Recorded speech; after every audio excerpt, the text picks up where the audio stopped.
BRS అధినేత కేసీఆర్ ప్రచారం ఉంటుందా లేదని పెద్ద ఎత్తున ప్రచారం, ఎందుకంటే స్టార్ క్యాంపెయినర్ లిస్టులో కూడా ఆయన పేరుంది. చివరి నిమిషంలో వచ్చే అవకాశం ఉందా, లేకపోతే మొత్తం కేటీఆర్ కేంద్రంగానే ఈ ఎన్నిక జరగబోతుందా? కేటీఆర్ కేంద్రంగానే జరుగుతుంది. కేసీఆర్ రాడు. ఎందుకు? నేను ఇదివరకు కూడా ఛాలెంజ్ చెప్పిన కేసీఆర్ రాడని. కేసీఆర్ పట్టించుకోడు. ఎందుకంటే కేసీఆర్కు ఈ రిజల్ట్ విషయం ఆయనకు అర్థమైంది ముందుగానే అర్థమైంది. ఎందుకంటే చిన్న శ్రీశైలం యాదవ్కు కేసీఆర్ అత్యంత సన్నిహితుడు. వాళ్ళిద్దరు దగ్గర బాగా. ఆనాడు ప్రచార రథాన్ని కొనిచ్చింది చిన్న శ్రీశైలం యాదవ్. ఆనాడు డబ్బులు పంపింది చిన్న శ్రీశైలం యాదవ్. ఆనాడు ఏది పార్టీ ప్రారంభ దశలో ఉద్యమ సమయంలో స్వయంగా ఆయన పార్టీలు ఉండేవి. చిన్న శ్రీశైలం యాదవ్ పార్టీలు ఉండే. ఆయనతోటి ఫోటో దిగింది ఉంటుంది, ప్రచార రథం మీద తిరిగింది ఉంటుంది. అవును, చాలా వైరల్ అవుతున్నాయి ఫోటోలు. ప్రచార రథం మీద తిరిగింది ఉంటుంది. అందుకనే మీరు కూడా ఎక్కడైనా చూసి పెట్టండి. కానీ కేసీఆర్కు నైతిక హక్కు లేదు. శ్రీశైలం యాదవ్ కొడుకు నువ్వు గూండా అని వాళ్ళ కొడుకు అంటాడు. ఎవరు? కేటీఆర్ అంటాడు గూండా అని. ఆయన గూండా పేరు లేదు. గూండా పేరు ఆయన మీద లేదు. శ్రీశైలం యాదవ్ మీద ఉన్నమాట వాస్తవం. రాజకీయ కక్షలతోటి ఆయన మీద పెట్టినమాట వాస్తవం. వాళ్ళ తమ్ముని కూడా పెట్టిండ్రు. కానీ ఇవన్నీ రాజకీయ కక్షలతోటి పెట్టిన బాపది. కానీ ఆయన ఎందుకు రాడంటే ఈ రిజల్ట్ రాని కాడికి ఆయన రాడు. ఇప్పుడు వాళ్ళకు ఒక్క దెబ్బ కాదు, 2-3 దెబ్బలు తాకినాయి. ఇప్పుడు పాపం ఆయన హరీష్ అన్న తండ్రి చనిపోవడు కూడా ఒక మైనస్ పాయింట్. ఒక కేటీఆర్ ఇప్పుడు తిరిగేది. కవితమ్మో ప్రచార రథం వేసుకొని తెలంగాణ అంతా తిరుగుతుంది. ఈ అంతర్గత కలహాలతోనే అది నాశనమై ఉన్నది పార్టీ. దాన్ని ఏదో నిలబెడదాం అనుకొని ఈయన తిరుగుతాడు. అది నిలబడది. ఈయన అహంకారపూరితమైన మాటలు ఎంతమాత్రం తగ్గలే. ఇంకా అహంకారం పెరిగే మాట్లాడతాడు. వాడు ముఖ్యమంత్రిని వాడని అనొచ్చున. ముఖ్యమంత్రి ఏ పార్టీ అయినా కానీ అంటే అచ్చా మా పార్టీ కమలం పార్టీ పూజ కక్కెర్రాని పువ్వు అటది. పూజ కక్కెర్రాని పువ్వు అయితేనే బీజేపీ 18 రాష్ట్రాలలో స్వయంగా పాలిస్తూ ఉన్నది. మిగతా రాష్ట్రాలలో కూడా ఎన్డీఏ ప్రభుత్వాలు. పూజ కక్కెర్రాని పువ్వు అని అచ్చిన. పూజ కక్కెర రాకుండానే 3 సార్లు ప్రధానమంత్రి అయిందా. ప్రపంచ దేశాలలో భారతదేశానికి ఒక విలువను వెలుగును తెచ్చేటువంటి మనిషి అయిందా. అంటే ఈ అహంకారపూరితమైన స్వభావం ఏదైతున్నదో అది భవిష్యత్ ఎదిగే నాయకుడికి కరెక్ట్ కాదు. ఎదిగే నాయకుడు ఎవడైనా ఒదిగి ఉండాలి. ఎదిగే నాయకుడు ఎవడైనా ఎంత గొప్పడైనా ఒదిగి ఉండాలి. ఒదుగుంటే వాని యొక్క మౌనాన్ని కానీ వాని యొక్క ఆలోచన విధానాన్ని కానీ జనం స్వీకరిస్తారు. వీటన్నిటి దూరమై ఉన్నాడు. ఇప్పుడు ఉన్మాది తీరుగా మాట్లాడద్దు కదా. ఇప్పుడు శ్రీశైలం యాదవ్ మనుషులు, నవీన్ యాదవ్ మనుషులు ఓటర్ల పొంటి తిని రేపటి నుంచి బిల్లులు ఇయ్యారట. ఇస్త్రీ బట్టలు చేయించుకొని బిల్లులు ఇయ్యారట. వాళ్ళను కూడా ఎంత హీనంగా మాట్లాడాడు వాడు. ప్రజలను ఆ విధంగా సంబోధించవచ్చునా? ఒక రౌడీ అని అనొచ్చునా? ఇదే సందర్భంలో నవీన్ యాదవ్ ఒక ఆకు రౌడీ, గెలిస్తే మాత్రం ఇంకా అందరినీ బెదిరిస్తాడు. చిన్న పెద్ద లేకుండా అందరినీ బెదిరిస్తాడు. అందరి దగ్గర కూడా వసూలు చేస్తారు. బీఆర్ఎస్ పార్టీ మీకు కూతవేడి దూరంలో ఉంది, మమ్మల్ని గెలిపించండి, ఒక ఫోన్ కొడితే మీ అందరం కూడా వచ్చేస్తామని కూడా అంటున్నారు. ఏమంటే రౌడీ షీటరు ఈ పదాలను కూడా, బెదిరింపు పదాలను కూడా ఎందుకు పదే బీఆర్ఎస్ దాన్ని ఎక్కువగా వాడుతుంది? ఇప్పుడు కేటీఆర్ కనుక సోయుంటే తారక రామారావు ఆయన కేటీఆర్ అయింది, దుబాయ్ శేఖర్ పోయి కేసీఆర్ అయింది. మీ అదృష్టం మంచుకున్నది. అనేక మంది కష్టపడితే తెలంగాణ వచ్చింది. అనేక మంది 1200 మంది బలిదానాలు అయితే తెలంగాణ వచ్చింది. ఆ తెలంగాణ తెచ్చిన దాంట్లో మీ వంతు పాత్ర లేదు. తెలంగాణ వచ్చిన దాంట్లో మీ వంతు పాత్ర లేదు. మీ తండ్రి నేను ఆనాడు అక్కడనే ఉన్నా, ఢిల్లీలో మేమిద్దరం కలిసే ఉన్నాం. పార్లమెంటుకు కూడా పోయిన పాపాన పోలే. ఆనాడు సుష్మా స్వరాజ్ గద్దించి నేను శిరోముండనం చేయించుకుంటా, నువ్వు గనక బిల్లు పెట్టకపోతే నేను నిరాహార దీక్ష పెడతా పార్లమెంట్ ముందట అంటే అప్పుడు సోనియా గాంధీ దిగొచ్చి మరి నా వల్లే నాకు సపోర్ట్ చేస్తలేరు సుమా, మీరు కనుక బిల్లుకు మద్దతు ఇస్తామంటే నేను బిల్లు పెడతా అని ఆమె అంటే, ఆనాడు ముగ్గురు అమ్మలు కలిస్తే, ముచ్చటగా ముగ్గురు అమ్మలు కలిస్తే, చిన్నమ్మ, సోనియమ్మ, ఆమె స్పీకర్ ఉండే మీరా కుమారి, ఈ ముగ్గురు కలిస్తే తెలంగాణ వచ్చింది. తెలంగాణ బిల్లు పార్లమెంట్లో మాత్రమే పాస్ అయింది, రాజ్యసభలో పాస్ కాలే. రాజ్యసభలో పాస్ కాకపోతే ఈ పుణ్యాత్ముడు రాలే. అరుణ్ జైట్లీ నాయకుడు ఉండే, ఆనాడు విద్యాసాగర్ రావు సాబు స్థైర్య విహారం చేసిండు. అద్వానీ గారు అక్కడ ఆర్థిక బిల్లు మీద చర్చ ఉన్నది, ఈ బిల్లు ఆమోదించబడదని అద్వానీ గారి నోటి నుంచి వెళ్ళిన తర్వాత విద్యాసాగర్ రావు గారు, సిహెచ్ విద్యాసాగర్ రావు గారు, ఆయన పోయి రాజ్నాథ్ సింగ్ ఆనాడు పార్టీకి అధ్యక్షుడు, ఆయన దగ్గర పోయి లుల్లు పెడితే, నేను అరుణ్ జైట్లీతో చెప్తున్నాయా నువ్వు అంటే, అరుణ్ జైట్లీ దగ్గరికి పోయిన తర్వాత అరుణ్ జైట్లీ ఆర్థిక బిల్లును నువ్వే చింపేయవంటే, ఆర్థిక బిల్లు మీద చర్చ లేకుండా ఆనాడు బిల్లు ఆమోదించబడ్డది. ఆనాడు కేసీఆర్ వచ్చిండు, కేసీఆర్ తీసుకపోతే అరుణ్ జైట్లీ గారి దగ్గరకు వచ్చిండు.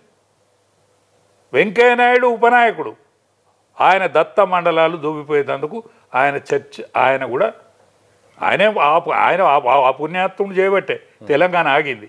3 రాష్ట్రాలు ఇచ్చినప్పుడు 4వ రాష్ట్రం వచ్చేది. ఆనాడు ఆ పురుషాత్తుడు దాన్ని ఆపిండు. ఆయన ఉపనాయకుడు, ఆయన చర్చల్లో పాల్గొంటా అంటే నాయకుడు వద్దన్నాడు కదా, చర్చలో పాల్గొంటాడు, ఆ ఏరియాకు సంబంధించిన వాడు ఏం అడుగుతాడో ఏం మాట్లాడుతాడో అనుకుంటే దత్త మండలాలు 7 మండలాలు దుబ్బిపోయిండు. వాళ్ళు మేము రాజమండ్రి పోవని వాళ్ళు ధర్నా చేస్తాను. అంటే ఏ నాయకుడు కూడా తెలంగాణను నష్టం చేయకుండా ఇచ్చిపెట్టలేదు. దొరలు, జాగీర్దారులు, జమీందారులు, నైజాం నవాబు, రజాకారులు, వీళ్ళ కాలంలో 1000 సంవత్సరాల బానిసత్వం, 77 ఏళ్ళ స్వాతంత్రంలో కూడా తెలంగాణకు నిజమైన తెలంగాణ రాలేదు. మా పిల్లలు బాగుపడతారేమో అనేటువంటి ఆలోచనతోటి వంట వార్పు కార్యక్రమాలు, అనేక కష్టాలు, అనేక బాధలు పడితే తెలంగాణ ప్రజానీకం కేసీఆర్ కుటుంబం బాగుపడ్డది. కేసీఆర్ కుటుంబాన్ని తీసుకురాని, నేను దళితుడిని ముఖ్యమంత్రి చేస్తానని కేసీఆర్ నీ సంతానాన్ని పట్టుకొచ్చి గింద పురుషార్థం చేస్తాడు. ఇంకా సిగ్గు లేదు, సోయి లేదు, మాట్లాడే విధానం ఇంకా మాట వత్తలేదు. ఇప్పటికైనా ఆలోచించుకోవాలి, ఇప్పటికైనా మాట మర్యాద ఆలోచించుకోవాలి. తెలంగాణ ప్రజలు ధిక్కార స్వరాన్ని సహించరు. మీరు మాట్లాడేది పశ్చాత్తాపం లేదు, మీ మాటలో పశ్చాత్తాపం లేదు. కేటీఆర్ గారు, నేను ఇంకోసారి చెప్తానా, నీ కండువా కప్పినోడు నేను, సభ్యత్వం ఇచ్చినోడు నేను మర్యాద మీ తండ్రి మర్యాదనే మాట్లాడతాడు. తెలంగాణ ఉద్యమంలో అనేక లోటుపాట్లను, అనేక బాధలను, అవస్థలను మేమందరం కలిసి పడ్డాం. అనా నువ్వు లేవు, అమెరికాలో నువ్వు. ఇప్పటికైనా నీ మాట విధానాన్ని మార్చుకొని ముందుకు పోతే మంచిది. నేను హితవు పలికేది ఎందుకంటే, నీ విధానాన్ని నచ్చలేరు జనం. నీ అందాన్ని మంచిగానే చూస్తాను, కానీ నీ కళ్ళల్లో మదం తొనికిసలాడుతుంది. అది మంచిది కాదు సుమా, అది మంచిది కాదు. జూబ్లీస్ ఉప ఎన్నికల్లో భాగంగా సీఎం రేవంత్ రెడ్డి అయితే మాత్రం ప్రచారాన్ని ప్రారంభించారు. ఇక రోడ్ షోల రూపంలో కూడా ఆయన స్టైల్లో ఆయన ప్రసంగాలు చేస్తున్నారు. రేవంత్ రెడ్డి ప్రచారం తర్వాత ఏమైనా ఎడ్జ్ పెరిగిందా తగ్గిందా? ఆయన అంశాల వారిగా మాట్లాడుతున్నారు. మైనార్టీని దృష్టిలో పెట్టుకొని, యువతను దృష్టిలో పెట్టుకొని, అలాగే మహిళలను దృష్టిలో పెట్టుకొని, ఇలా ఒక్కొక్క అంశాన్ని కూడా, ఇటు కవిత అంశాన్ని కూడా తీసుకొస్తున్నారు. దీని ప్రభావం ఎన్నికల్లో ప్లస్సా మైనసా? మీరు చేసిన అబ్జర్వేషన్ అండి. కొంత హీట్ అయితే పెరిగినమాట వాస్తవం, హీట్ పెరిగినమాట వాస్తవం. కానీ ఈ ఎన్నిక 2 జాతీయ పార్టీల మధ్యనే ఉంటుంది, 2 జాతీయ పార్టీల మధ్యనే ఉంటుంది. ఎందుకంటే ఈయన యొక్క ఇప్పుడు వాళ్ళు ఎంఐఎం క్యాండిడేట్గా ఒకసారి పోటీ చేసిండు నవీన్ యాదవ్, ఇవాళ ఎంఐఎం క్యాండిడేట్ లేడు. ఒకసారి ఇండిపెండెంట్గా ఒకటి పోటీ చేసిండు, ఇవాళ వాళ్ళకు ఎంఐఎంకు క్యాండిడేట్ లేడు. కాబట్టి ముస్లిమ్స్ మా బీజేపీకి అయితే ఓట్లేయరు, ఖచ్చితంగా వాళ్ళు కాంగ్రెస్ పార్టీకి ఓట్లేస్తారు.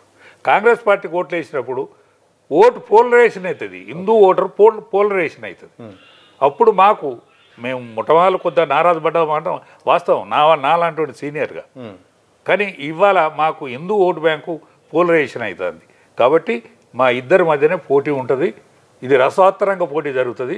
ఎవరు నెగ్గినా అంటే బీజేపీకి క్యాండిడేటు ఇదివరకు పోటీ చేసినవాడు, 25,000 ఓట్లు తెచ్చుకున్నాడు, పార్లమెంట్లో సరి అయిన మెజార్టీ అంటే బ్రహ్మాండమైన మెజార్టీ వచ్చింది, కిషన్ రెడ్డి గారు బ్రహ్మాండమైన మెజార్టీ వచ్చింది. కానీ ఈ స్థితిలో నాలంటి నారాజు అయినాం. కానీ ఇవాళ దీపక్ రెడ్డి సరి అయిన క్యాండిడేట్ అయ్యిండు, దీపక్ రెడ్డి కూడా సరి అయిన క్యాండిడేట్ అయ్యిండు.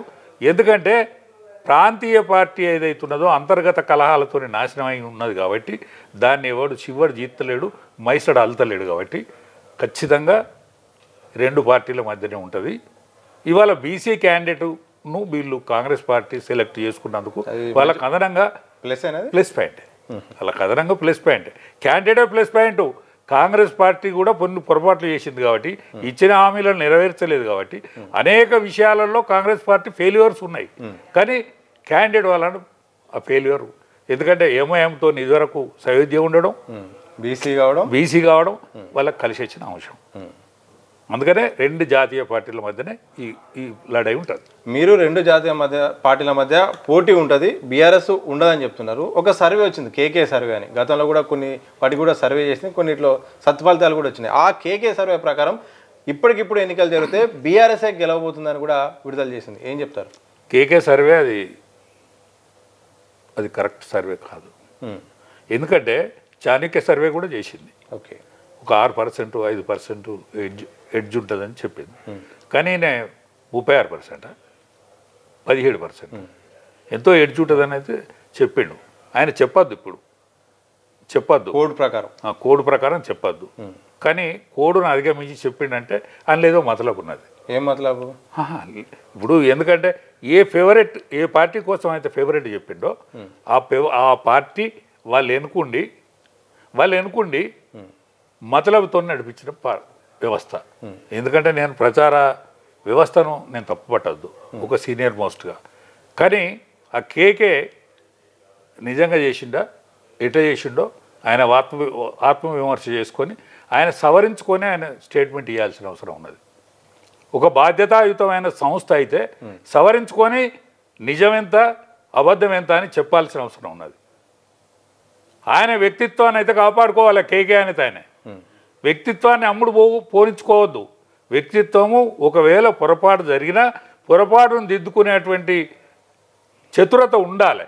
ఎందుకంటే సర్వే కాబట్టి, సర్వేకు బాధ్యతాయుతమైన ఆలోచన ఉంటుంది కాబట్టి ప్రజలలో. కాబట్టి ఆ ప్రజలలో ఉన్నటువంటి ఆలోచన విధానాన్ని నిలపాల్సిన అవసరం ఆ కేకే సర్వే గారి మీద ఉన్నది. బీజేపీ విషయానికి వస్తే కేంద్ర మంత్రి కిషన్ రెడ్డి ఇక అభ్యర్థి అన్నట్టుగా, లేకపోతే బాధ్యుడు అన్నట్టుగా ఈ ఎన్నిక కూడా మొత్తం జరుగుతుంది. చాలామంది బీజేపీ నేతలే కిషన్ రెడ్డి గారినే అడగండి అని కూడా నేరుగా చెప్పే ప్రయత్నం చేస్తున్నారు. సో ఆయన పార్లమెంట్ పరిధిలోకి రావడంతో ఇక ఆయనకు ప్రభావం ఉంటుందా, లేకపోతే కొత్తగా అధ్యక్షుడైన రామచంద్రరావు బాధ్యుడా, లేకపోతే అభ్యర్థి, ఏం విశ్లేషణ చేస్తారు? అంటే ఒక సమిష్టి బాధ్యతని తీసుకుంటారు. కానీ కిషన్ రెడ్డి కేంద్ర మంత్రి కావడం, ఆడ 2 సార్లు పార్లమెంటు మెంబర్గా గెలవడం, ఆయన మీద అధిక భారం, అధిక బాధ్యత ఉండే మాట వాస్తవం. ఉమ్మడి వ్యవస్థ బీజేపీ లైన్ ఏదైతుండదో సంఘ పరివార్ కానీ ఏవీవీ కానీ అందరూ కలిసి పనిచేస్తారు, అందులో అనుమానం లేదు. ఒక అంశం కేటీఆర్ మాట్లాడుతున్నారు, 500 రోజుల్లో మరోసారి బీఆర్ఎస్ రాబోతుంది, 5,000కు ₹1 కూడా మీరు ఓటుకు డబ్బులు తక్కువ మాత్రం తీసుకోవద్దు, అలాగే హైడ్రా విషయంలో కూడా మీకు ఎవరైతే అన్యాయం జరిగిందో వాళ్ళందరూ కూడా న్యాయం చేస్తాను కూడా ఈ అంశాలను వరుసగా మాట్లాడుతున్నారు కేటీఆర్. ఇప్పుడు కేటీఆర్ ఇదివరకు మున్సిపల్ శాఖ మంత్రి ఉంటుంది, వాళ్ళ ఆనాడు ఈ వ్యవస్థను కానీ ఈ ఏరియాను డెవలప్మెంట్ కానీ చేయంగా వాళ్ళకి అడ్డం ఇవ్వలేరు. ఇక్కడ అసెంబ్లీ మెంబర్ కూడా తెలుగుదేశంలో గెలిచి టీఆర్ఎస్లో గెలిచిన మళ్ళీ 2 సార్లు 3 సార్లు ఆయన మొత్తం 3 సార్లు ఉన్నాడు. ఒకసారి టీడీపీ నుండి 2 సార్లు ఉన్నాడు. కానీ ఆనాడు నువ్వు మున్సిపల్ శాఖ మంత్రి, ఇక్కడ ఇవాళ అభివృద్ధి జరగలేదు అంటే దాని బాధ్యత నీది. నీ తర్వాత స్వర్గీయ పెద్ద మనిషి ఎవరైతున్నారో ఆయన మీద, మాగంటి గోపీనాథ్ గారి మీద ఉంటుంది. కానీ 5,000 తీసుకోమంటాను, నీ 1,500, 2,000 తీసుకున్నాక నిన్నగాక మొన్ననే నేను ఓడించిరి 20 నెలల కింద. 20 నెలల కింద నీ పైసలు తీసుకునే కదా ఓడిచ్చింది నేను, నీకు సోయి ఉండదా? సోయి ఉండాలి కదనే. నీ పైసలు తీసుకున్నారు, కాంగ్రెస్ వాడు దొరకలే, అడ్రస్ లేదు, కాంగ్రెస్ వాడి దగ్గర పైసలు లేవా అన్నాడు. నువ్వు 5,000 తీసుకోమంటున్నావా, 10,000 తీసుకోమంటున్నావా? అందరి పైసలు తీసుకుంటారు తెలంగాణ ప్రజలు, తప్పేం లేదు. మీ ఇంట్లో నుంచి ఇత్తలేరు, మీరు వడ్లమ్మి ఇత్తలేరు, మీ జొన్నలమ్మి ఇత్తలేరు, మీ ఫామ్ హౌస్లో పంట అమ్మి ఇత్తలేరు, అందుకనే మీ పైసలు తీసుకుంటారు, మీ కర్రు వాల్చి వాద పెడతారు. యాదవ్ అదే మీరు మీ ఒపీనియన్ ఏంటి? ఎందుకంటే మీరు తిరుగుతున్నారు, మీరు ఒక బీసీ వాదం మీద అలాగే తెలంగాణ వాదం మీద కూడా మీరు కొనసాగుతున్నారు. ఇలాంటి సందర్భంలో మీ యొక్క వ్యక్తిగత ఇంట్రెస్ట్ వరకు నేను తెలంగాణ వాదం మీద ఇవాళ కాదు, నేను 20 ఏళ్ళు కష్టపడి పనిచేసిన, టీఆర్ఎస్లో పనిచేసిన మాట వాస్తవం. కానీ నా జన్మత పుట్టిన 17 ఏళ్ళ వయసు నుంచి నేను బీజేపీ లైన్ ఐడియాలజీలో పనిచేసిన. ఒక 20 ఏళ్ళు ఇవాళ తెలంగాణ ఆకాంక్ష మీద అందులో పనిచేసిన. ఇవాళ ఖచ్చితంగా నేను బీజేపీకి నా సాధ్యమైనంత మటుకు నేను కష్టపడుతున్నా. కానీ బీసీ వాదం ఉన్నమాట వాస్తవం, బీసీ వాదం ఉన్నమాట వాస్తవం. కానీ మాకు హిందూ పోలరైజేషన్ మా బలం.